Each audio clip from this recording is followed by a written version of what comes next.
Alors bonsoir les gens, j'ai invité ce soir dans mon live Sonia Zadig pour nous présenter le livre Les enfants perdus de la République. Eh bien bienvenue Sonia. Merci à vous de m'avoir invité. Vous avez la première du livre. J'ai donné des interviews écrites, mais jamais en live comme ça. Ça va commencer à partir du 12 novembre, le battage médiatique. Alors, les enfants perdus. Pourquoi les enfants perdus de la République et comment j'ai travaillé ce livre? Je crois que c'est très très important que je puisse expliquer comment ça s'est passé. Finalement, je raconte ça dans la préface. C'est une rencontre complètement au hasard, hein. Je ne savais pas que les apostats existaient. Je savais pas qu'il y avait le cercle des apostats. Je traîne pas trop sur les réseaux. Voilà. Et finalement, qu'est-ce que j'ai enfin voilà, j'ai rencontré Momo vraiment par un pur hasard. Il m'avait interviewé parce que j'avais écrit beaucoup de livres sur l'islam, sur des choses assez autobiographiques en tant que femme, parce que je travaille toujours avec le prisme de la psychologie, psychanalyse et le féminin. C'est vraiment ma spécialité. J'ai fait des recherches là-dessus. Bon, bref, je rencontre Momo et je lui dis, et si on faisait un livre? Si je faisais un livre? Il m'a dit chiche. Et donc c'est resté comme ça, comme une idée, comme ça, qui était pas, voilà, pas sérieuse, mais ça me hantait quand même. Et c'est là que j'ai commencé à regarder euh, des podcasts, des choses comme ça. Et je voyais qu'il y avait quand même beaucoup de silence autour de ça, parce que ça se produisait uniquement sur la scène virtuelle et jamais dans la scène réelle. Et les gens savent pas du tout ce que c'est qu'apostat. Et du coup, ça m'a vraiment interpellée. D'abord, le mot apostat m'a interpellée. Je me suis dit, mais pourquoi ils se font appeler apostat? C'est quand même un statut juridique qui t'emmène à la mort. Hein. Comment ça se fait? Bon, je réponds un peu à la question dans mon livre. Je vous laisse, je spoil pas tout. Hein. Voilà, donc j'ai commencé à travailler. Donc on avait lancé sur Discord. Je me suis inscrite sur Discord et on avait lancé un truc. Voilà, je vais faire un livre, etc. C'était vraiment très balbutiant au début. J'ai eu 4 ou 5 personnes, pas plus. Et grâce à quand même le live de Jack le Fou, et je lui dois ça, même si je suis vraiment pas d'accord sur tout, peu importe. Il faut beaucoup de monde pour faire un monde. Et donc du coup, moi j'ai la reconnaissance absolue du ventre, hein, et donc du coup, je suis très reconnaissante à Amir et à Jacques Le Fou, à Eganis, à Momo, à beaucoup d'autres, hein, et qui m'ont un peu propulsée. Il a fallu que je monte en live, comme vous dites, pour que j'ai eu le lendemain à peu près 500 demandes par mail et par Discord. Donc j'ai commencé le travail, ça m'a coûté. C'est un travail qui a un coût cognitif et un coût de temps. Je travaillais les week-ends, y compris le dimanche. Je travaillais après mon travail le soir. J'ai eu des 247 témoignages. Il a fallu que j'en arrête à un moment et que je commence à rédiger. Au début, donc j'ai été approchée pendant l'écriture du livre par les PUF, Presse universitaire de France, et c'est quand même l'éditeur lui-même qui m'avait approché lors d'un dîner après une conférence. Et il m'a dit oui, on est très intéressés. J'envoie donc le PDF après la fin de l'écriture. Il me fait marcher en fait. Oui, non, il change des choses, nanana. Cette blague, ça a duré à peu près entre 6 et 8 mois. Et au bout de 8 mois, je lui ai dit, oh, ça va, quoi. J'attends quoi, là? C'est mon travail. Il y a des gens derrière qui m'ont donné confiance et, à qui je dois rendre des comptes. Enfin, moi, j'ai l'impression que les gens qui m'ont parlé, je leur dois quelque chose, quoi. Il y a une dette symbolique entre nous, quoi. Bon, bref, je la fais courte. Il m'a dit non. Il m'a envoyé un mail en disant non. Ils ont censuré, ils ont très très peur. Ça les dégoûte même, hein, parce qu'il y a quand même des témoignages qui sont extrêmement dans une violence monstrueuse, quoi. Voilà, et donc heureusement que Fayard a rattrapé le coup assez rapidement. Je lui avais envoyé mon livre et elle a dit elle a dit bon, voilà, elle a dit oui. Sauf qu'il fallait que je change un petit peu le bouquin. Je le dis à la conclusion. Au départ, j'avais écrit un brûlot quand même contre l'islam. Aujourd'hui, c'est pas forcément dans le livre, vous n'allez pas trouver. Je donne la parole à 13 apostates et 13 apostats. Mais dans mes conclusions, je donne la parole à tout le monde. J'ai choisi vraiment des sujets, des personnes qui sont assez significatives, si j'ose dire, parce que voilà, c'est toute les étapes de l'apostasie. On sort pas comme ça, on claque pas la porte. Pourquoi on claque pas la porte? Parce que ce n'est pas une religion, c'est une identité. Ce n'est pas une religion, c'est un vadémécum, c'est-à-dire un manuel de vivre. On te dit comment tu t'habilles, comment tu te paries, comment tu fais tout, quoi. Hein, comment tu vis, comment tu meurs, comment tu dois obéir, comment tu dois parler, etc. Donc j'ai appelé ça la traversée. Vous verrez la traversée de l'identité.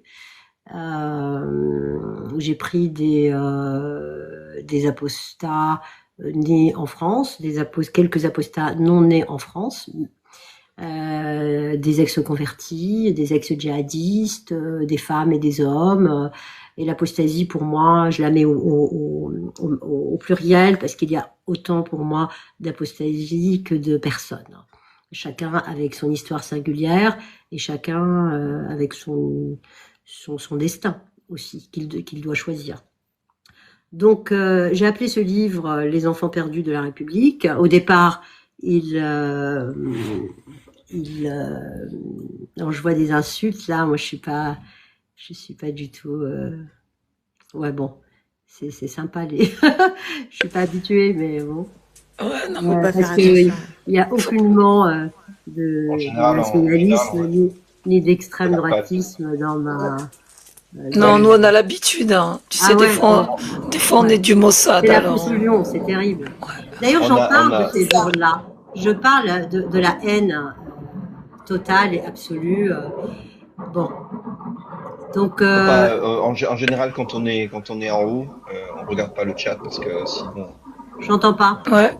Il y a du bruit chez toi, Oui, Predator. oui, il y a quelqu'un qui bouge tous les soirs 10 minutes, enfin pendant 5 minutes. Ouais. Non, en fait, Predator disait que il faut pas y prêter attention parce que comme on a l'habitude de laisser les gens s'exprimer, sauf s'ils dépassent certaines règles, eh ben il y en a toujours qui vont essayer de provoquer, de critiquer. Oui, oui, c'est dommage. C'est dommage parce que ce livre ne vient pas dire allez apostasier tous ou ne soyez pas musulmans. Moi, j'en ai rien à fiche de ça en fait. C'est pas la religion, c'est l'identité, c'est le carcan, c'est la prison mentale dans laquelle ils sont, dans laquelle moi j'ai été aussi à un moment. Bref. Et donc les enfants perdus de la République parce que c'est une réponse un peu 20 ans après à un livre qui s'est intitulé Les territoires perdus de la République. Et de ces territoires perdus de la République sont sortis des enfants perdus de la République qui sont assignés à rester, parce qu'on n'a pas le droit, en fait, en islam, et ça c'est catastrophique, de ne pas croire. Ça devient, pourquoi? Parce que la Oumma, elle doit tenir, enfin je vais pas faire tout un truc là-dessus. Dans la 4e de couverture, j'explique que les choses paraissent simples, en fait. Pour abandonner une croyance, il suffit de cesser de croire. C'est tout. Je crois pas, je crois plus. Mais quitter l'islam, c'est beaucoup plus difficile parce qu'il s'agit de quitter une culture, un manuel de vivre ensemble, un lien social, en fait une vision du monde et une identité. Et on te laisse pas partir. C'est un peu hôtel californien. Hein. Tu peux partir un petit coup, mais tu peux jamais partir définitivement. Donc, le livre n'est pas un brûlot contre l'islam, c'est une invitation à la liberté de conscience dans un pays qui te réduit toi aussi de l'autre côté. Ah, mais tu es musulmane. En fait, si tu es arabe, si tu es marocain, si tu es algérien, tu es tunisien, tu es forcément musulman. Et c'est de ça que mon combat serait plutôt là. C'est de dissocier les choses, c'est de dire non, je suis une citoyenne comme tout le monde. Je suis française et la spiritualité, l'islam, le christianisme, le bouddhisme, que sais-je, ça me regarde en fait. C'est une histoire privée, c'est tout. Voilà, donc c'est vraiment un coup de phare,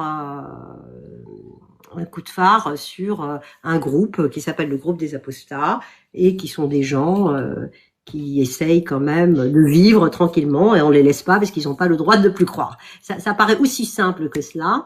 C'est-à-dire, vous êtes insulté. Enfin, moi, je suis pas insultée, je suis un peu insultée là, mais donc voilà. Voilà, voilà. Est-ce qu'il y a des questions là-dessus? Donc, il y a beaucoup de choses dans ce bouquin, beaucoup de choses très intéressantes, à mon sens, qui pourraient, à la fin, j'explique qu'il y a de lourds dégâts psychologiques, qu'il y a des citoyens en grande souffrance, qu'il y a un interdit sur la pensée, et que c'est une traversée très compliquée, que ce sont des gens très courageux, et puis voilà.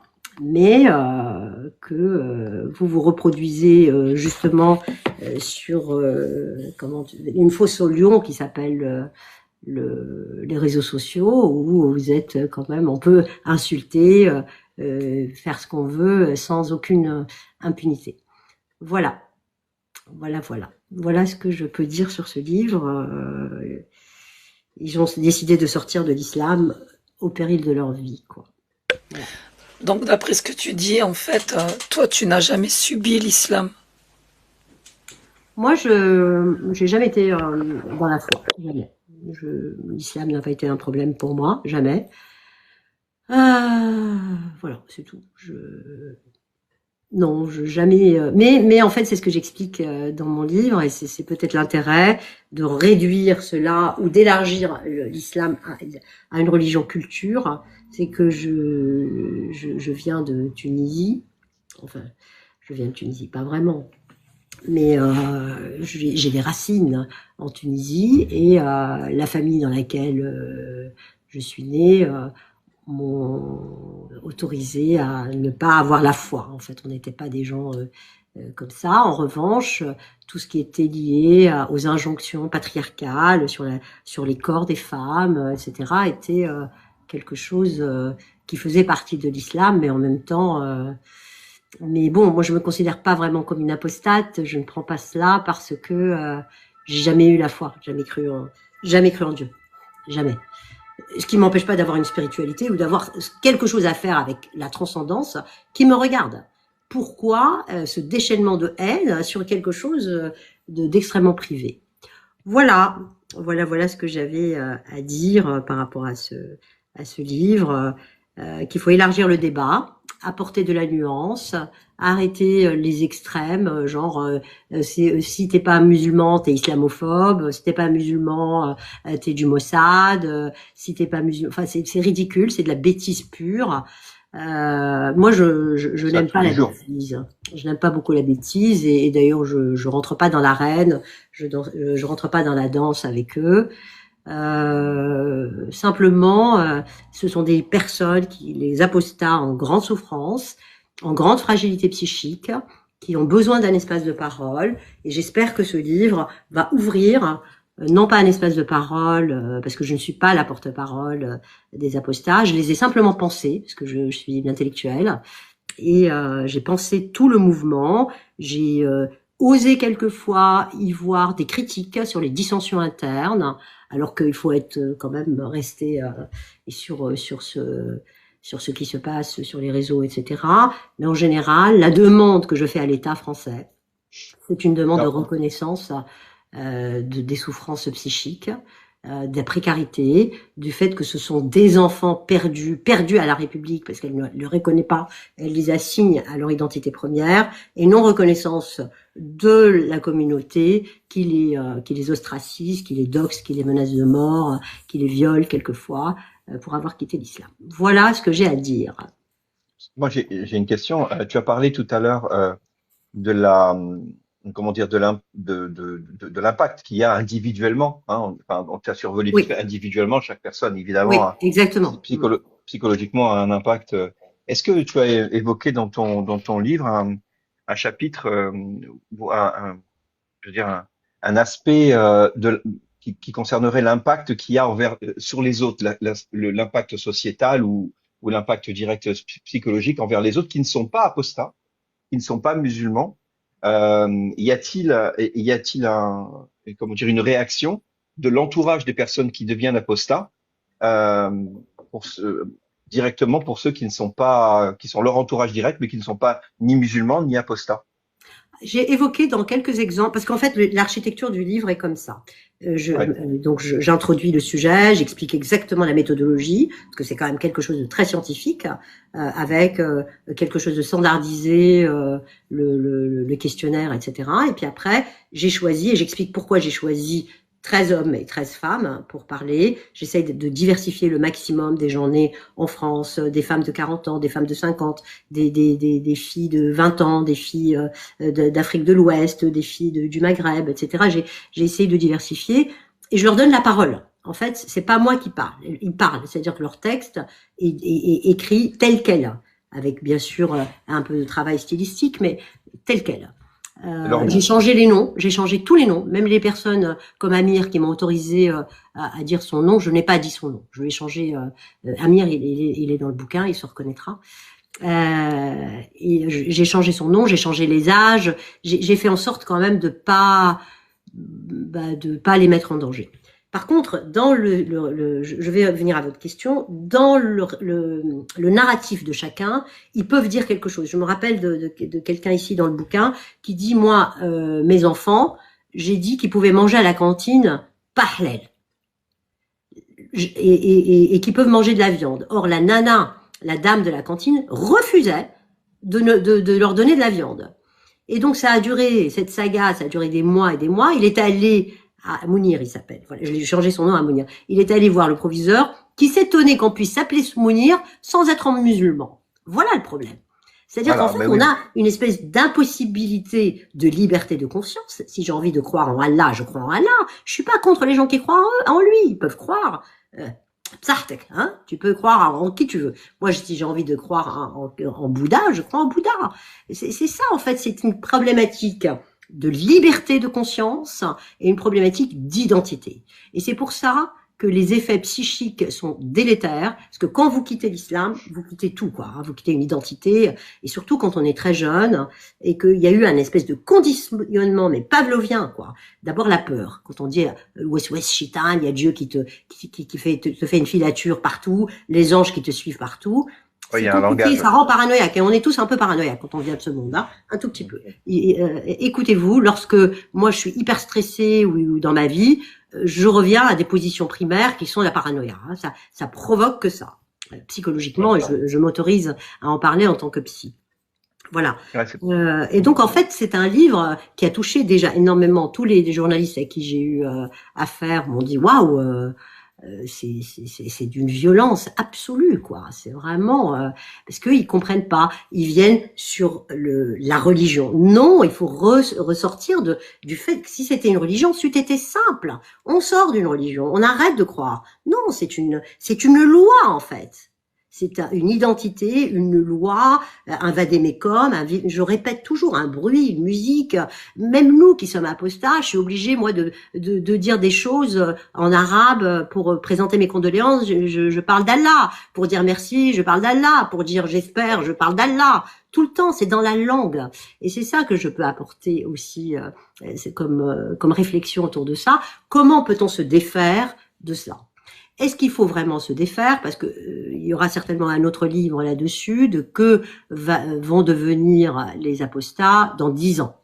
Est-ce qu'ils vont rester cantonnés à cela ou est-ce qu'ils vont prendre la parole publiquement et vivre publiquement? Vivre sans être adossé ni à l'islam ni à son rejet en tant que sujet. C'est ça le souhait vraiment et le vœu que je puisse vous former, c'est que chacun puisse vivre librement comme il l'entend, quoi. Et peut-être se réconcilier avec quelques parties de sa culture qui sont pas mauvaises finalement. Il ne faut pas tout rejeter parce que là, ça paraît un peu adolescent d'être toujours trop contre. On peut être contre et puis petit à petit devenir peut-être un sujet à part entière avec le passé qui est le nôtre et faire de notre malheur quelque chose de banal. Voilà. Et en psy, vous dites contre tout contre, hein, il me semble. Contre tout contre. Oui. On était tout contre et on est contre. Et à un moment, il faut vraiment faire sa life, quoi. Hein. Ouais. Ok. Moi, j'ai une petite question. Parmi les témoignages que tu as reçus, qui devaient être très forts, est-ce que c'était facile pour toi ou est-ce qu'il y en a qui t'ont touché ou c'était difficile pour toi de choisir? Ouais, franchement, ceux qui m'ont vraiment le plus touché, il y en a eu plusieurs. Certains m'ont dit de pas le raconter. J'ai pas raconté, bien sûr. Mais c'est les viols collectifs de garçons. Hmm. Ça, c'est terrible. Ça, c'est terrible. Terrible. Incroyable. C'est-à-dire qu'en fin de compte, au nom d'une religion de paix et d'amour, hein, puisque c'est une religion de paix et d'amour, on se permet absolument tout, quoi. Vraiment.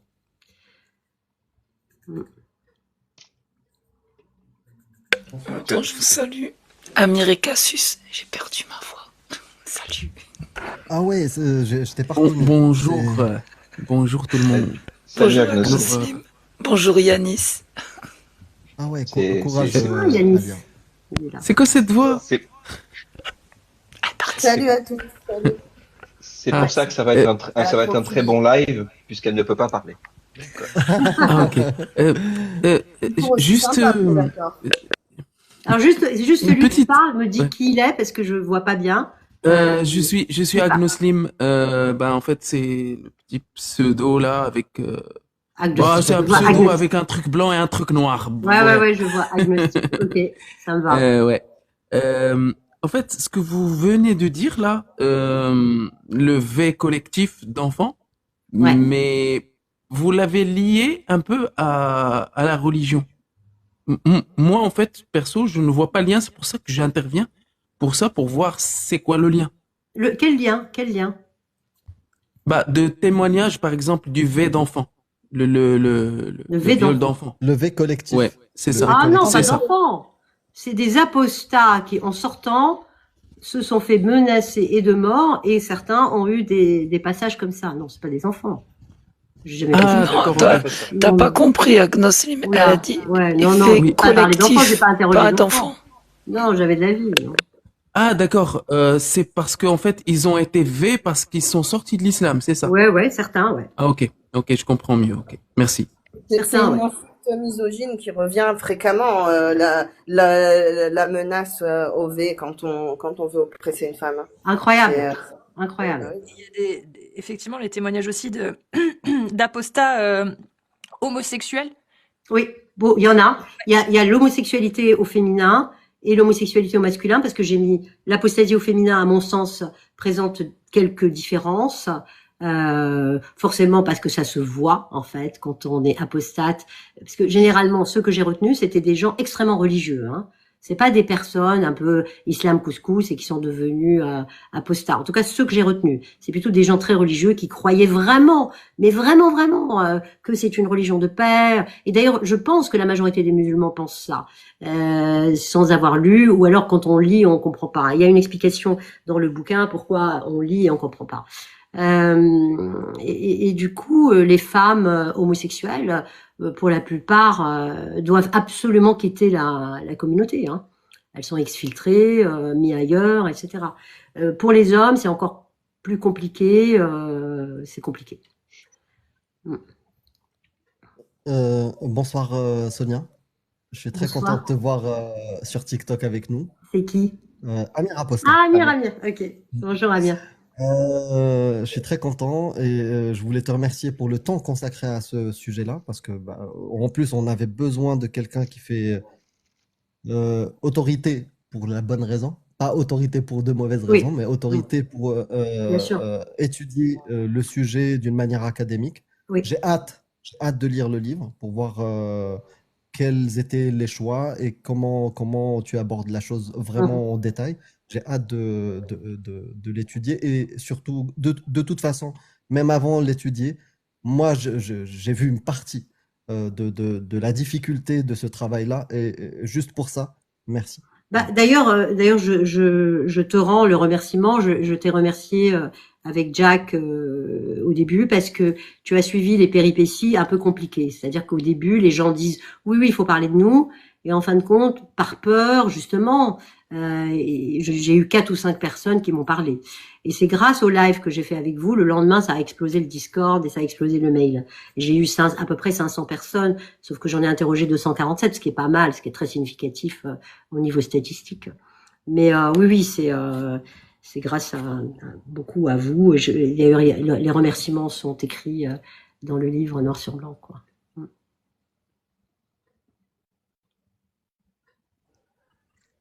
Bonjour Sonia.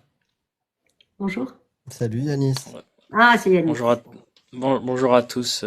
Effectivement, je suis très content d'être parmi vous et de soutenir Sonia. Et bien évidemment, je réitère les félicitations d'Amir parce qu'effectivement, Sonia, tu es notre héros malgré toi et tu es une apostate par adoption. Parce que j'ai découvert en fait que tu n'étais pas une apostate et mais qu'en réalité, tu avais tous les stigmates de l'apostasie en toi, et c'est En pour ça fait, que tu as parlé ouais, en fait, de religion, identité, culture, c'est et que ça. tu te retrouvais dans des... Ouais, exactement.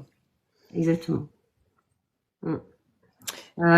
Oui, bien sûr que je suis pas au sens juridique du terme apostate, même si certainement on m'a toujours réduit à être musulmane. Même dans les conférences, c'est arrivé qu'on dise Sonia Zadig musulmane. Non, tu peux dire d'identité, enfin française d'origine de ceci ou cela, mais pas musulmane. Quoi. Il y a un collage entre les deux mots que je n'aime pas. Quoi. Voilà.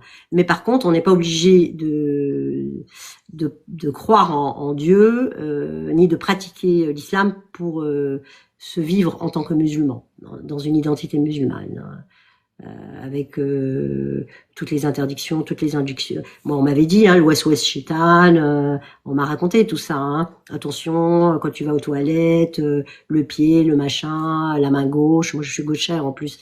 On a essayé de me... Attention, faut pas verser de l'eau bouillante dans l'évier. Voilà, attention aux genoux.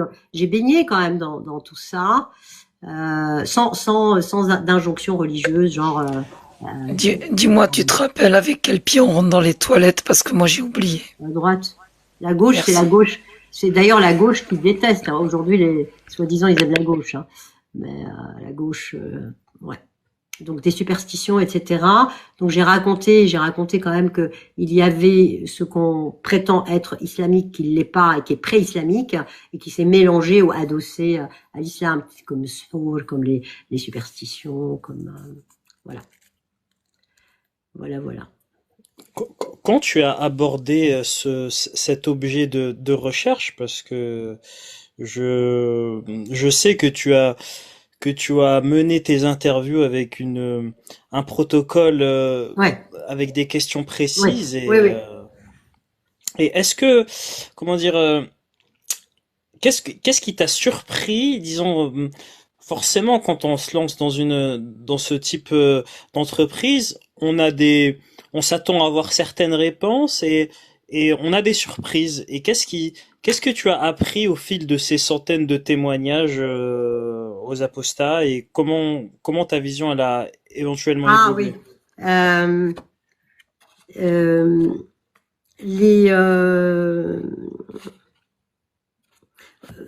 oui, c'est très intéressant, très très pertinent. Il y a deux ou trois choses que c'est pas que je ne savais pas, mais je savais pas à quel point c'était comme ça. D'abord, que le patriarcat est adossé à un matriarcat. Ça, ce sont les mères qui sont d'une violence inouïe, pas toutes, heureusement, hein, mais beaucoup le témoin de la soumission se passe par les femmes et nommément par la mère. Première chose, ça m'a un peu déstabilisée. La deuxième chose, c'est l'absence, alors je parle quand même d'un contexte franco-français, hein. C'est-à-dire les gens que j'ai c'était pas mon cas en Tunisie et mon âge, le père certainement avait une place extérieure, externe à la famille, mais c'était quelqu'un qu'on craignait. Moi, je me rappelle à 5 heures d'après-midi, 6 heures, quand mon père rentrait à la maison, on disait, ton père revient. Et c'était le silence absolu dans la maison et c'était une autre organisation. C'est plus le cas aujourd'hui parce que pour des raisons très très très complexes et politiques et sociales et matérielles et de classe sociale et d'exil et enfin plein de choses. C'est très multifactoriel. Je réduis jamais à une seule cause. Ça m'a l'absence des pères, la démission des pères m'a beaucoup interrogée. Ce qui m'a aussi interrogé, c'est même fait rire.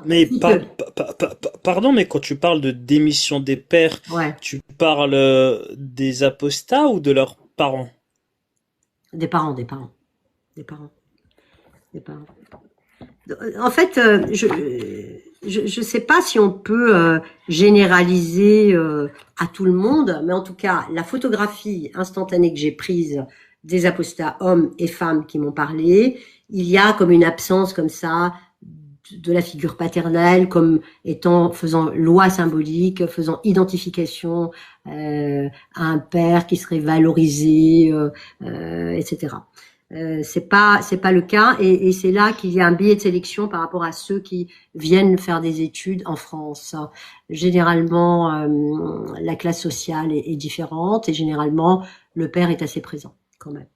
Vous voyez, c'est-à-dire que finalement, en situation d'exil, et ça, il faut que je le développe plus dans un autre livre, en situation d'exil, avec, il y a quelque chose qui se perd de la loi du père. C'est ça. Enfin, il y a d'autres petites choses, mais tu découvriras le bouquin, Yanis, tu liras dans le livre. Bien sûr.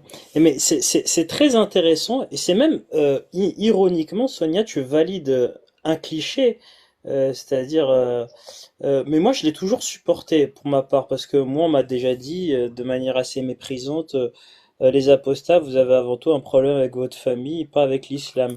Mais en discutant avec toi, tu m'avais marqué une phrase la psychanalyste m'avait marqué. C'était, tu m'avais dit, on apostasie avant tout au travers des émotions, et ensuite on rationalise. C'est-à-dire qu'on a toutes les raisons, etc. Et moi, j'ai toujours dit, oui, il n'y a pas de problème. Bon, en tout cas, il me semble l'avoir constaté. Je fais pas des généralités. Mais en réalité, je pense que cette absence du père, en fait, ça enlève une chape de plomb, en fait. Ça permet de plus penser indépendamment, parce que du coup, on se retrouve être son propre père. Moi, et c'est pour ça que j'ai toujours accepté cette critique péjorative. Voilà. Après, c'est pas. Moi, j'ai une phrase dont je suis très fière dans le livre, et que je vais vous livrer. Je dis que les enfants du texte, donc vous, sont aussi les enfants du contexte. L'absence du père, la prévalence de la mère, c'est quelque chose d'éminemment occidental, et qui est un problème aujourd'hui, en tout cas dans nos cabinets, où les pères foutent un peu le camp, quoi, généralement. Enfin, il y a beaucoup de recomposition familiale, etc. Et donc finalement, moi, je replace les apostats dans un mouvement de modernité.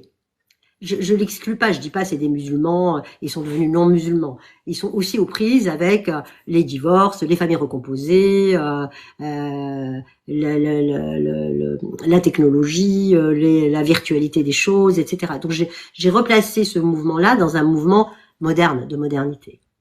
Voilà.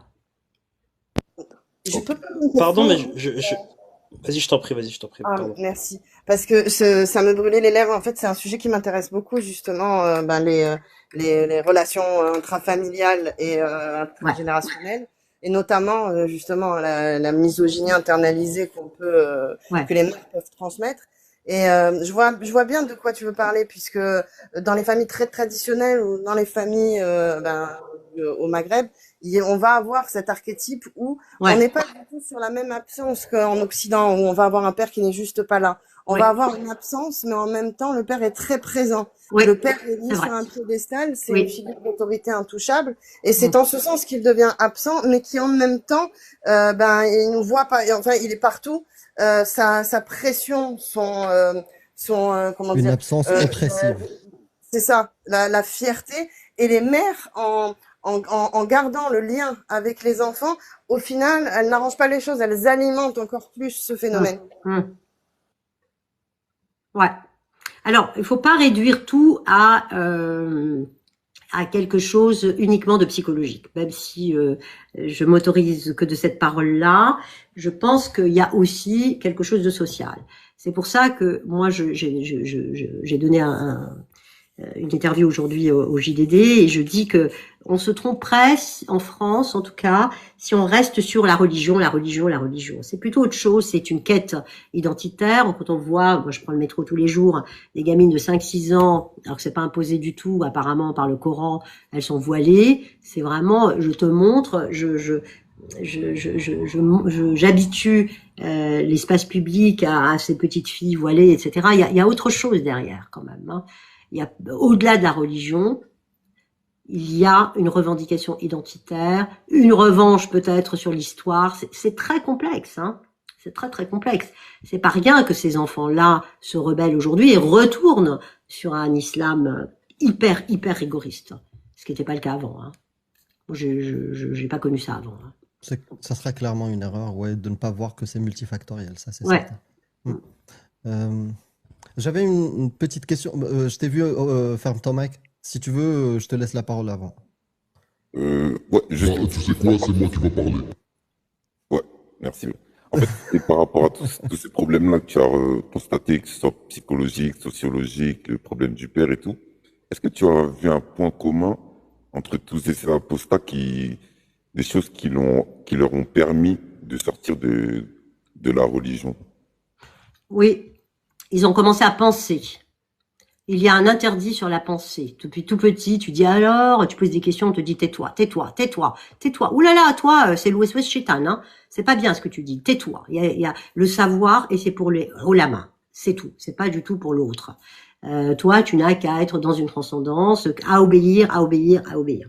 Et je pense qu'il y a un moment, tous, ils m'ont dit, ah mince, j'ai senti une dissonance cognitive. J'ai senti que c'était pas du tout incréé cette histoire. J'ai senti, je crois que c'est le comprenoir qui s'est ouvert. Je pense que c'est ça. Après, il y a des trucs réactifs sur une violence intrafamiliale que je ne ramène pas forcément à l'islam. Je pense que l'islam est un catalyseur. L'islam, c'est un cache-misère qui vient en plus rajouter une problématique sur une autre problématique de violence et de non-séparation de la mère avec la femme. Les mères ne sont pas des femmes. Or, qu'est-ce qui fait une femme? C'est le père. C'est l'homme qui lui dit, écoute, lâche tes enfants, viens, t'es ma femme, je te désire, je t'aime. Et ça n'existe pas. Le sujet n'existe pas non plus dans les cultures arabo-musulmanes. C'est-à-dire que il y a le regard, l'autre il te regarde, ou la chouma, ou la ib, ou tout ça. C'est genre, on ne, comment vous dire? On n'encourage pas quelqu'un à devenir sujet de sa propre histoire, auteur de sa vie. Non, il doit se conformer, etc. C'est en ce sens que c'est pas forcément le texte lui-même, hein. C'est tout ce qu'il y a autour, quoi. Cette loi, cette charia, ces us et coutumes mélangés à des trucs pré-islamiques, etc., qui font que le sujet, l'individu, se fond dans la masse. C'est tout. Et alors, va devenir sujet de ton histoire après avoir été complètement baigné dans tout ça. Donc, pour répondre à la question, c'est une interdiction sur la pensée. Je crois que c'est ça que j'ai vu à travers tous les témoignages. Le fil rouge, c'est « Ah mince !» Je me suis réveillée, j'ai vu des dissonances cognitives. J'ai vu en effet qu'il y avait une gamine de 6 ans qui se fait marier là. J'ai vu que mes sœurs... j'ai vu même quand je me suis levée, des hommes qui disent ça pour faire la vaisselle l'été en Algérie. On m'a dit, t'es pédé ou quoi? Les femmes lui disent ça. Assieds-toi, t'es pédé ou quoi? Ça va pas, non? Pourquoi tu pleures devant un dessin animé quand le gamin il avait 5 ans? Voilà. C'est vraiment Faut des faire attention de ne stéréotypes. pas répéter ce mot-là. TikTok n'aime pas. Ton compte risque de sauter et ça te Ah fera bon? une erreur 404. Ouais. C'est Ah le ouais? terme banni. Il faut dire P-word. P-word. Qu'est-ce que je dis? Alors, je dis P-word. P-word. Hein. Oui, voilà. Ouais, Oui, c'est ouais, chiant. bon, ça. Ou un euphémisme quelconque, on comprendra, mais tous les mots un petit peu sensibles, TikTok les capte très vite. Gay, ça passe, non? Il me semble. Gay, ça passe, ouais. Ouais, mais pour exprimer ce qu'elle voulait dire dans cette histoire-là, Ouais, c'était ouais. voilà. Ouais, t'as Euh, raison. j'ai une question. C'est est-ce que en démarrant cette aventure-là et en commençant et peut-être même en finissant, as-tu changé d'avis sur une idée, voire une idée reçue que tu avais avant l'exercice? C'est une bonne question.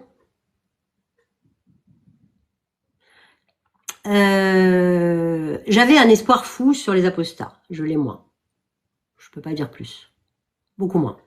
Beaucoup moins parce qu'il y a des dissensions à l'intérieur, gauche, droite, machin truc. Je me dis bah non, on va tomber dans, ouais. Bon, c'est ça. J'ai un tout petit peu moins d'espoir, mais Mais là, les témoignages ou l'exercice a été fait pas forcément avec des militants, Il y en a, certains parmi eux, Ouais. mais c'était un ensemble. Hum, Si je te repose la question, j'ai entendu cette réponse-là, mais oublions le côté militantisme et espoir ouais, ouais. sur les apostats. Est-ce que, malgré tout, est-ce qu'il y a quelque chose d'autre qui a changé dans ta vision de l'apostasie, de l'apostat, Oui, je le mets en conclusion. Alors, ça va paraître très paradoxal, mais je veux pas dévoiler tout le bouquin. À la fin du livre, dans la conclusion, je me mets un petit peu en scène et je dis que finalement, c'est très très paradoxal, ça m'a réconcilié avec des parties de ma culture. C'est très bizarre. C'est-à-dire que je suis pas du tout dans la haine, j'étais dans une colère monstrueuse. La colère et la colère d'avoir entendu toutes ces violences, surtout sur les femmes, puisque j'en suis une. Et finalement, en parlant avec des gens, j'ai compris leur humanité, etc. Je pense que je me suis réconciliée avec des parties de moi-même, quoi. Que, en effet, c'est mon histoire aussi, différente, mais la mienne aussi. Et puis que il faut qu'on continue le chemin et il faut arrêter de se focaliser sur le passé parce que, voilà. Merci pour cette réponse parce que, et je vais conclure sur ça. Effectivement, pas pour le même exercice, mais pour le militantisme et ce qu'on fait au quotidien, les débats, effectivement, moi aussi, j'ai eu cet impact-là, le fait une réconciliation C'est vrai. avec mon Incroyable. histoire, effectivement, avec notre identité, Exactement, exactement. Je me tout dis, à bon, fait. il y a quand même des choses que j'aime. Hier, j'écoutais Abd Halim Hafez, j'écoute Ah encore oui, très bon choix. Fayrouz, j'écoute encore, j'adore manger des choses orientales, j'aime l'hospitalité, j'aime l'accueil qui est le nôtre. Bon, bon, après, tout ce Bon, qui est après, teinté de religiosité et tout, je le jette. Voilà. après Al-Halim Hafed, Ouloulou, Ouloulou Bahibbo, ça, c'est pas islamique du tout, hein. Bah voilà, exactement, exactement. Ouais. Ouais. Je m'amuse à dire que l'apostat est l'occidental de demain. Avec le, Mais c'est un mouvement, en fait, c'est un mouvement de libération. C'est un mouvement de libération. ce que j'appelle le néo-occidental. À part cette petite boutade, je reviens à une question je transmets une question du chat et moi-même qui m'a fait un petit peu sursauter. Il me semble que tu as dit que c'était plus dur d'apostasier pour les hommes que pour les femmes, à moins que j'ai mal compris. Est-ce que tu peux revenir là-dessus? Non, j'ai dit que les effets sur les femmes sont beaucoup plus visibles, puisque la femme se dévoile. D'accord. Ouais. D'accord, ok. Faut faire très attention, hein. Oui, non, mais c'est bien qu'on y revienne parce que du coup, il y avait plusieurs personnes qui. Et ma deuxième question, Mais tu c'était sais, Yanis, pourquoi ce titre? Yanis, avant de passer à une autre question, j'ai pas d'études, hein. J'ai pas fait l'exercice de Sonia, mais moi j'ai cette impression-là, effectivement, que ça peut être plus compliqué pour la femme, justement parce qu'il y a des conséquences plus importantes, et aussi parce que l'endoctrinement, et ça c'est juste un constat de mon expérience personnelle, donc il faudra l'étudier peut-être, que du côté de la femme, se libérer de l'endoctrinement me semble plus complexe et plus compliqué. En fait, c'est que ça mon se joue expérience. sur un plan corporel. C'est dans le corps. C'est ton corps ne t'appartient pas, fais attention, machin, attention les hommes, attention ceci. La violence est tout très très facile aussi sur les femmes. Une mère va peut-être taper ses fils, mais va plus taper ses filles. Il y a quelque chose qui reste dans le corps, qui reste, c'est une mémoire corporelle, presque cellulaire qui reste. Et donc les femmes, pour se libérer, c'est encore beaucoup, beaucoup, beaucoup plus difficile, je pense. Mais quand elles le font, c'est des lionnes. Exactement. C'est des Et d'ailleurs, lionnes. moi, ma dernière, ma croyance et mon espoir, c'est que ça viendra des femmes d'abord. Bah Voilà. oui. La Elles libération. qui transmettent, c'est elles qui transmettent le témoin, là. C'est elles, c'est pas les pères, hein. Ils sont au café, ils sont dans l'espace politique et externe. C'est les femmes. Moi, j'aurais voulu qu'on continue pas de m'insulter. J'ai vu quelques insultes. Je suis pas habituée à l'insulte, hein. Je suis habituée à l'impertinence, mais les insultes fastoches derrière un truc, je trouve ça d'une bassesse. D'ailleurs, ça me donne le vertige et je regarde plus. Donc finalement, je sais plus ce que j'allais dire, Amir. Est-ce que, C'est pas très grave. Est-ce que tu veux qu'on modère un petit peu plus que d'habitude? Non, je regarde plus. Ça me donne le vertige, donc Bah, je c'est regarde encore plus. mieux, ouais. Après, on Ouais, peut ouais. même couper les commentaires si les gens sont pas respectueux, En par fait, il y a exemple. quelqu'un qui dit pourquoi ça t'affecte alors. Alors, je vais lui expliquer, c'est que moi, en sortant de tout cela, qu'est-ce que j'ai compris? J'ai compris que l'autre existe. Parce que pour reconnaître que l'autre existe, qu'il a un visage, qu'il est vulnérable, qu'il a une histoire, qu'il mérite mon respect, c'est parce que je m'aime assez et je me respecte assez. Si on vous apprend pas à être sujet de votre propre histoire, vous ne pouvez pas reconnaître l'autre. Donc, ce qui se passe, pourquoi est-ce que je suis un peu choquée par tout cela? Parce que je vois qu'on me considère comme une partie d'eux. Ils viennent frapper sur moi, ils viennent m'insulter sans me connaître, et je trouve ça d'une tristesse. Et voilà, c'est tout. Je passe là-dessus. Ça va pas ni m'enlever le sommeil, ni j'ai mal pour eux. Mais je leur pardonne. Je leur pardonne. Ils ne savent pas ce qu'ils font. Et Sonia, est-ce que toi, tu as des attentes une fois que ton livre il va sortir? Oui, j'ai des attentes. Alors, j'ai des attentes politiques. Dans quel sens? Alors moi, je ne voudrais pas faire de la politique ni rien. Je veux absolument être auditionné, et je le serai. Je veux que les députés entendent qu'il y a une partie des enfants adoptés de la France qui ne sont pas légitimes. Et ça, c'est absolument pas normal. Qui ne sont pas légitimes dans leur souffrance. Moi, je demande simplement qu'on mette les moyens pour les soigner, qu'on mette les moyens pour les loger, que les professeurs ne détournent pas le regard devant un cocard, ne détournent pas le regard quand une petite fille de 6 ans qui fait le ramadan tombe dans les pommes et on dit oulala, on va quand même pas chercher des problèmes, hein. Oulala, c'est vrai, ils ont les frères qui débarquent le lendemain, je sais pas quoi. Donc je veux quand même que quelque chose du récit commun revienne, quoi. Qu'on puisse rêver ensemble à un monde où on n'est pas tous frères quand même, mais qu'on est ensemble, quoi, dans cette histoire, dans cette marche de l'histoire. Voilà. Tu as bon espoir que ça aille jusque-là? Oui, je pense que ça ira. Ouais. Oui. En plus, elle a déjà été auditionnée, il me semble, au Sénat. J'étais au Sénat, ouais. Et alors, j'ai une petite question. Vas-y, je t'en prie. Ouais. Non, allez-y. C'était quoi le ratio homme-femme? Parce qu'on parlait des difficultés. Bon, je vois que tu as eu à peu près plus d'hommes 200 que de femmes. témoignages. Et à quel point c'était quoi? 2 tiers, 1 C'était tiers? attends, je vais regarder parce que j'ai les chiffres. Il y avait donc 243 ex-musulmans qui ont bien voulu répondre aux questions, 90 femmes, 153 hommes. Ok. Ouais. Quasiment le double. Presque le double. Presque le double. Mais les femmes, par exemple, il y a un truc que j'ai remarqué. J'ai eu des convertis qui sont venus me parler. J'en ai choisi 3. Par contre, j'ai aucune femme convertie qui m'a parlé. Pourtant, je suis là. Ouais.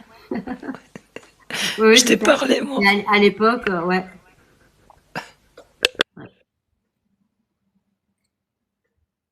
Ah si, toi tu m'as parlé. Mais parce que tu es militante. Mais des femmes lambda.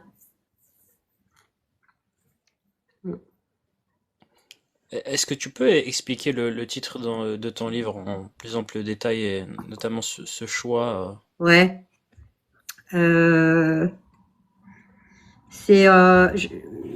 joué un petit peu sur le mot perdu.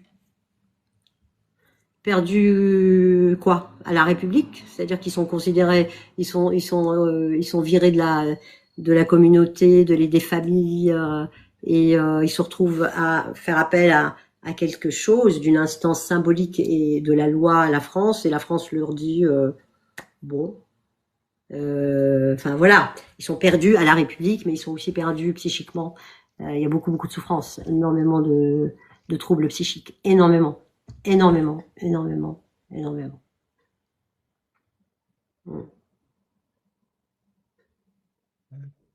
il y a quelqu'un qui veut qu'on leur montre le bouquin. Est-ce que si je le montre comme ça va? Ah bah oui, au contraire. Bon, il est en miroir, c'est dommage. Ouais, c'est bien. Bon après, on peut le modifier, mais ferme ton mic à l'affiche du livre voilà. On va l'agrandir un petit moment pour qu'on puisse voir la pochette. Et je voulais en profiter pour poser une question subsidiaire quand on aura fini de montrer la couverture. Est-ce qu'on peut rappeler aussi la date de sortie et les canaux de diffusion? Oui, alors 13 novembre, c'est le ça? 13 novembre, je sais pas, c'est vraiment un hasard du calendrier. Le 13 novembre, c'est un rappel de calendrier. Et j'espère que ça va faire boum. Là, je viens d'avoir un message de Kelly sur CNews qui me demande l'exclusivité, donc on va voir. Il y a une grand reporter qui fait une vidéo, enfin un docu de 2 minutes 50 assez choc sur les apostats. Ça va se faire cette semaine et qui va passer toute la journée sur les apostats. Donc franchement, ça bouge, quoi. Ça bouge. En tout cas, moi, je l'ai commandé et je ne sais pas si j'aurai le temps d'ici le 13 de le lire.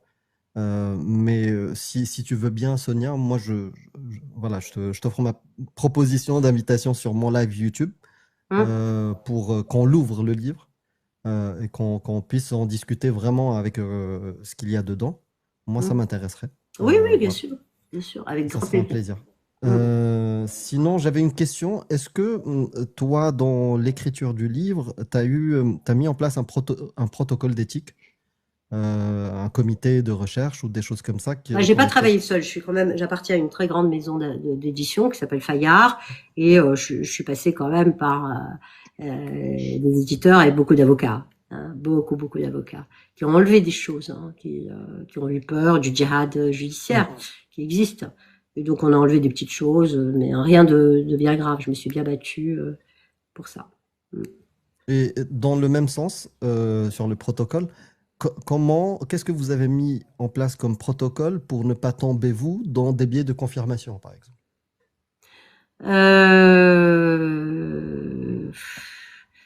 En fait, les biais de confirmation en sociologie ou en d'autres domaines, ce ne sont pas les mêmes. On a d'autres protocoles en clinique, hein. En clinique psychologique. On part du principe que on travaille sur l'humain, enfin sur l'individu, sur le sujet, et que chaque sujet est différent de l'autre. La seule chose on a pu faire, c'est trouver des petits liens sur ce qu'ils invoquent comme raison d'apostasier, quelles sont les différentes étapes, et ça j'en parle, et quels sont les effets de l'apostasie, etc.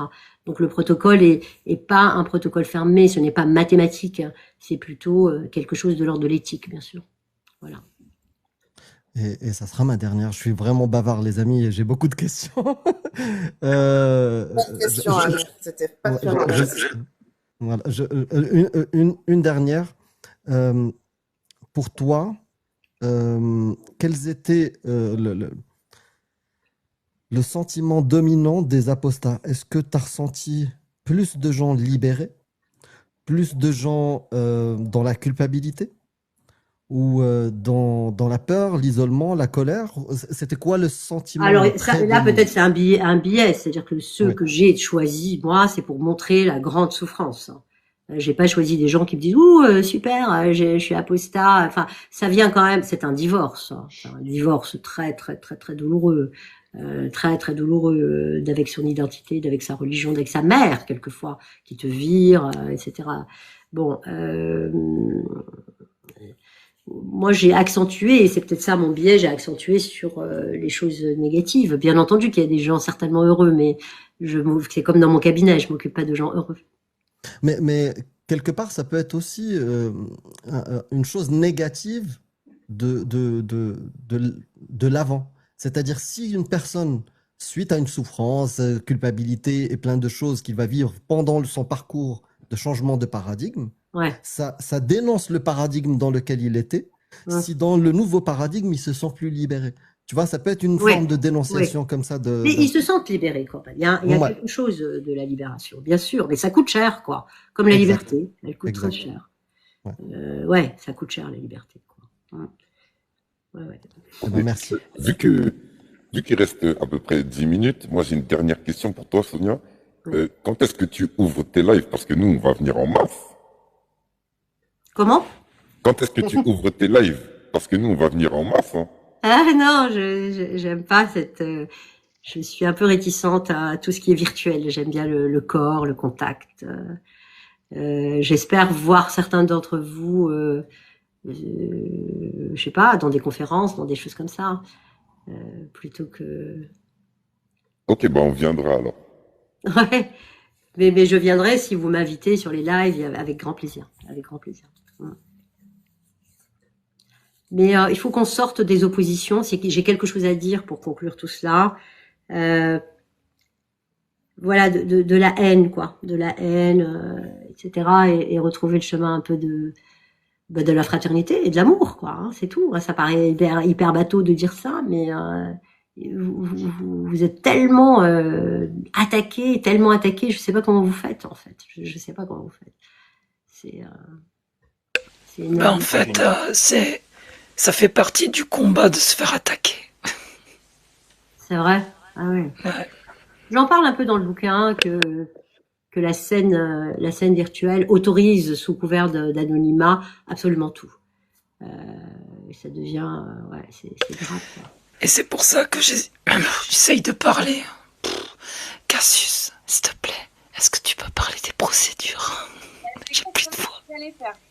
Effectivement, il y a des procédures. Il y a Alia qui est en procédure actuellement contre 2 individus qui l'ont menacée, elle et sa famille, donc d'actes de mort, etc., de torture, de viol, bref. Et aussi, le deuxième qui va avoir lieu quand, d'ailleurs, Alia? Le 20 novembre. Le 20, voilà. Où ça s'étend à, ça s'étend même à la menace du territoire français. Donc ça, c'est des choses qui, pendant plus d'1 an, on portait pas plainte parce que, manque peut-être déjà de moyens. Et comme on a vu qu'effectivement la communauté nous encourageait à porter plainte parce qu'ils trouvaient ça pas normal, et heureusement d'ailleurs, à juste titre, eh bien on a eu des soutiens.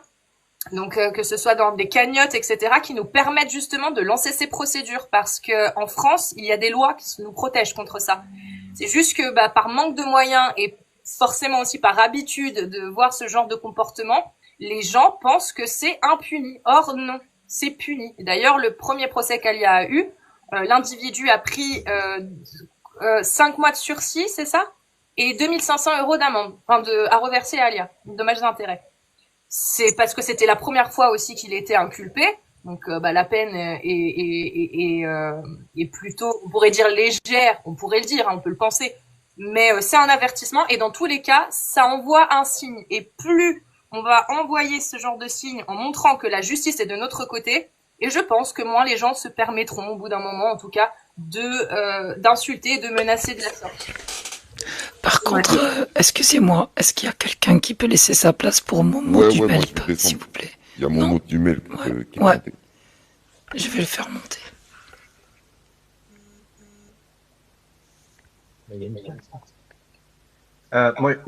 Sonia, moi j'aurais une question. Est-ce que tu as, dans tes recherches, est-ce que tu as survolé la question des apostats non musulmans, des apostats catholiques, comme moi par exemple? Non, non. En effet, je me suis vraiment concentrée sur les apostats musulmans. Je me suis même pas concentrée sur les musulmans identité couscous, d'identité, enfin qui font le ramadan 1 fois sur 10, etc.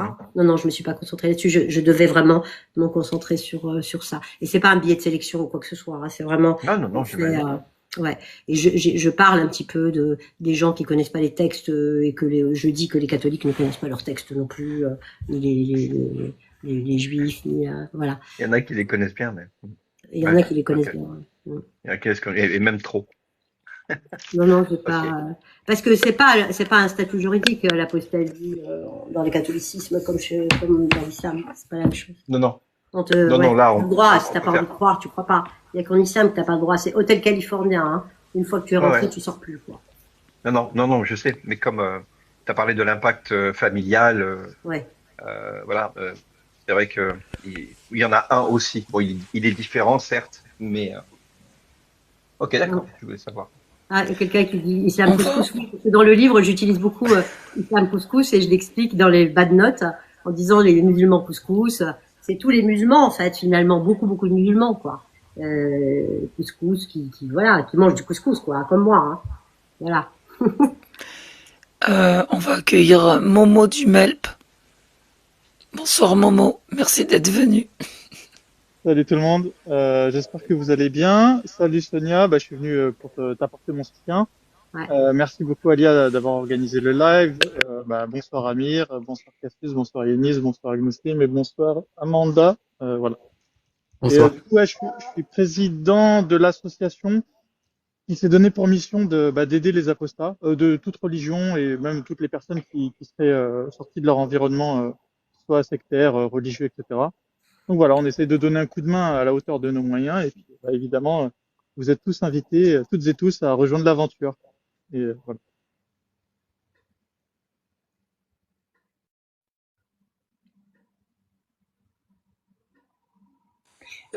Non, parce que Momo, t'es pas très bon en communication, donc je me permets. Vous pouvez retrouver les informations du MELP sur le site internet en tapant MELP sur Google et vous trouverez le site. Voilà. Ah, je voulais pas prendre tout le temps de parole, mais merci beaucoup Cassius, en effet. melp-asso.org sur Google et vous trouverez toutes les informations et voilà. Alors, je suis obligée de partir parce que j'avais prévu jusqu'à 21h parce que j'ai une réunion juste après. Est-ce que vous avez d'autres questions? Est-ce que, de toute façon, ce n'est qu'un au revoir, hein? Ce n'est qu'un au revoir. Oui, j'espère bien. En tout cas, je te remercie Sonia d'être venue et d'avoir répondu présente à l'invitation. C'était un super moment, trop court, et j'espère que tu reviendras. Ah oui, je reviendrai. Moi, s'il y a la place pour une petite dernière, comme on dit, je veux bien en placer une.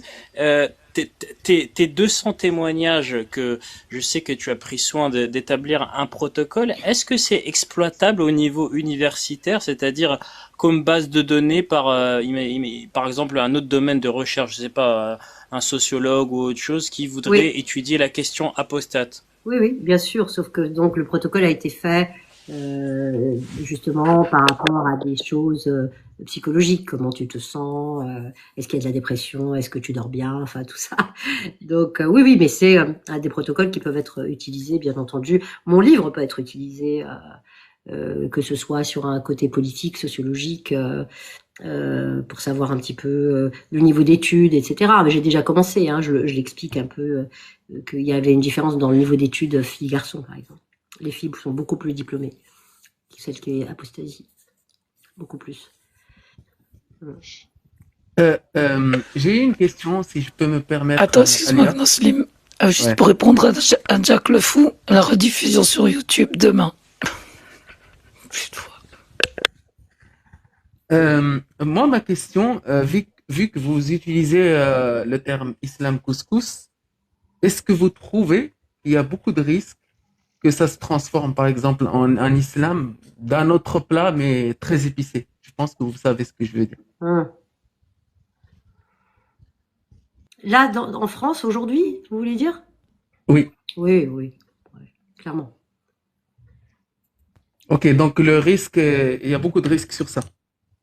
Il y a beaucoup de risques que si on n'entend pas les apostats qui sont en demande d'une libération d'un dogme, qui sont en demande simplement de vivre, d'appliquer la Constitution telle qu'elle, c'est-à-dire qui garantit la liberté de conscience sans être menacé de mort, parce qu'on refuse, parce qu'il s'agit que de mots, hein. Je veux dire, entrer dans l'islam, c'est dire quelques mots, sortir, tu dis quelques mots, hein. Il s'agit que de ça. C'est beaucoup plus compliqué, mais donc qu'est-ce qu'on va faire? On va les ostraciser, ils vont parce qu'ils sont très jeunes, hein, très très jeunes, hein. Les apostats, ceux avec qui j'ai parlé, c'est quand même entre 20 et 25 ans, la majorité des apostats aujourd'hui. Donc finalement, ils vont se sentir, ils vont se replier sur eux-mêmes, ils vont se replier uniquement sur l'apostasphère. J'espère que l'apostasphère n'est qu'une halte vers autre chose, hein, c'est ce que j'explique, que ça ne devienne pas une identité, une Oumma des koufars. Hein. Il faut pas que ça le devienne. Petit à petit, quand on arrivera à ce qu'on voudra, c'est-à-dire une normalisation du fait d'être d'origine maghrébine ou d'origine africaine ou d'origine que sais-je, et pas musulman. Quand on arrivera à dissocier cela, il faut que chacun aille voir d'autres combats à faire. Mais le problème, c'est que si on ne leur donne pas la parole, il va y avoir des problèmes. Pas forcément un retour à l'islam, même si certains pourront le faire. Un retour au cocon, un retour à la matrice. Comme me disait Momo un jour, et il avait raison, je l'ai cité aujourd'hui dans le JDD, on a tout à perdre, rien à gagner, finalement. à part sa liberté, à part sa liberté de conscience, son individuation, qu'est-ce qu'il y a à gagner? Tu perds ta mère, tu perds ta famille, tu perds ta communauté, tu perds le soutien. On te traite de harki, on t'insulte sur les réseaux, on te doxe, on veut te tuer. C'est quoi? C'est ça le prix de la liberté. C'est le vertige de la liberté, c'est ça. Mais enfin, il faut quand même qu'il y ait des soutiens. Il faut qu'il y ait une parole, qu'il y ait une destination, qui ne reste pas lettre morte. Parce que sinon, on va faire des choses assez compliquées. Oui, nous peut-être Alors, c'est vrai. Pour nous peut-être que c'est vrai, mais on vit avec cet espoir d'améliorer un avenir incertain, mais d'améliorer cet avenir-là pour les générations futures. Bon, voilà, c'est ça qu'on espère gagner. Mais effectivement, bah, c'est un constat. Et j'en ai déjà parlé avec Momo, effectivement, je vois de quoi il parle. Oui, puis pour reprendre le message d'amour de Sonia et pour paraphraser aussi un petit peu Jack, l'idée c'est de ne surtout pas perdre la ligne conductrice qui dit qu'on ne se bat pas contre quelque chose, on se bat pour quelque chose. Exactement, exactement. Il faut sortir de ça, de rester les musulmans, les koufars. Non, non, non, non. Se battre pour sa liberté, se battre pour sa liberté d'expression, se battre pour exister tranquillement, épouser qui tu veux, donner ton corps si tu veux, enfin vraiment, et pas contre l'islam, pas contre l'islam. Si vous restez, je me bats contre l'islam, ça va pas. On se bat contre une identité, on se bat contre une culture, on se bat contre un conditionnement et entre une terreur qu'on met des traumas complexes chez les enfants. Il faut voir l'état des enfants. Hein. Les enfants que nous étions, hein. C'est très compliqué, ça laisse des traces énormes psychiques, c'est terrible. Donc voilà. Je rappelle le titre du bouquin qui a été demandé dans les commentaires. Est-ce qu'il y a quelqu'un qui peut le dire à ma place, s'il vous plaît? Les enfants perdus de la République. Pardon. Au contraire, tu sens que les enfants perdus de la République le 13 novembre. Les enfants perdus de la République. C'est déjà en prévente auprès des éditions Fayard et auprès de la FNAC. Amazon aussi, partout. Sonia, je peux te poser une question? Ah, j'avais pas vu Momo. Salut Momo. Salut Amir, désolé. J'étais pas là quand t'es arrivé. J'ai fait une présentation express, c'est pour ça. Sonia, je voulais te demander, Oui. sur quel angle tu penses que tes ennemis potentiels vont t'attaquer? Eh ben ça y est, je les vois là. Ils m'ont donné des arguments. Je suis hyper heureuse. Idiots qu'ils sont. Extrême droite. Je serai d'extrême droite. Sioniste. Sioniste. Mossad compatible ou ben, Mossad. Mais ça, c'est des insultes. Et voilà, c'est des choses comme ça. C'est absolument ridicule. Et donc en fait, il faut sortir de cette binarité. En fait, pour être un petit peu plus intelligent, il faut plus être dans l'opposition, mais plutôt prendre la tangente. C'est ce qu'on appelle l'intelligence latérale. On a un problème A, la solution n'est pas B, c'est C. Donc, en fait, ils insultent sur des conneries extrême droitistes, fachos, etc. Arabe de service, non, tu l'as pas encore eu, Sonia? Arabe de service. Non, c'est l'arabe de maison, Amir. Les deux. Ouais. Les deux.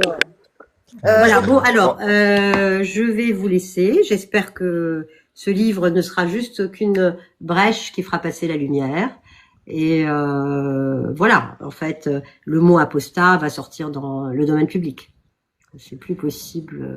Avant juste que vous partez, vous allez reconnaître la référence. Wallakum habibi sallimou li ali. Ah, merci, ouais. Merci beaucoup. Merci à vous tous et à très bientôt. Au revoir. Merci Sonia. Bye bye. Merci à vous. À bientôt.